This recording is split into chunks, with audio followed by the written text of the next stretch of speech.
चला जाणूया नदीला हे अभियान महाराष्ट्र सरकार आणि जलबिरादरी म्हणजे डॉक्टर राजेंद्र सिंग आणि आपण एकत्र मिळून चालू केलं. तर त्यावेळेला संकल्प असा होता की अमृत महोत्सवामध्ये आपण 75 नद्यांचं अमृत वाहिनी करू. कारण राजेंद्र सिंगांचं म्हणणं होतं आपण अमृत महोत्सव करत असताना अमृत असणं गरजेचं आहे आणि अमृत हे नद्या देतात. तर मध्यंतरी पण आणि त्याच्यात असं ठरलं होतं की सरकारी आणि असरकारी लोक एकत्र येऊन जे नदीच्या यात्रा करायच्या आणि जे वयस्कर लोक वगैरे आहेत त्यांच्या काळात कशा नद्या होत्या त्यांच्याकडनं इनपुट्स घ्यायचे आणि ऍक्शन प्लॅन कन्सल्टंट्सनी बनवण्याच्या ऐवजी समाजाने बनवायचा एकत्र येऊन सगळ्यांनी. तर हा बेसिक त्याच्यातला उद्देश होता.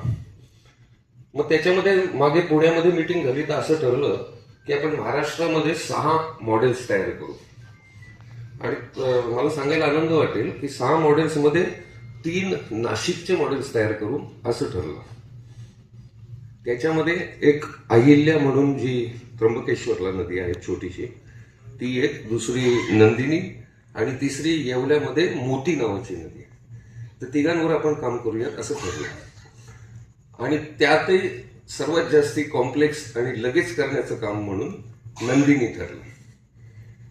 आता कुंभाचा साधारणतः आपला बघण्याचा दृष्टिकोन जो आहे की पूर्वीच्या प्राचीन काळी संत शासन समाज एकत्र येऊन समुद्रा इतकं खोल मंथन करून त्याच्यातून अमृत आणि विष हे वेगळं करायचे आणि काय करावं काय नाही करावं हे डिसिजन घेऊन जगाला एक मेसेज देण्याचं काम आपण विश्वगुरू होतो त्यावेळेला, आताही होऊ परत.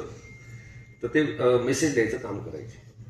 तर असं एक संकल्प केलेला आहे आपण की कुंभाच्या आधी नंदिनी नदीला पूर्वव्रत करून एक जगाला मेसेज देण्याचं काम या कुंभामध्ये करण्यासाठी आपण या 5 तारखेला जे सगळे मिळून एकत्र येऊन जो स्वच्छता अभियान महास्वच्छता अभियान घेऊन त्याची सुरुवात करणार.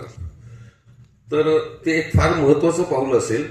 आणि मला एक गोष्ट अतिशयोक्ती वाटेल की नंदिनीची एक इतिहास लिहिला जातोय.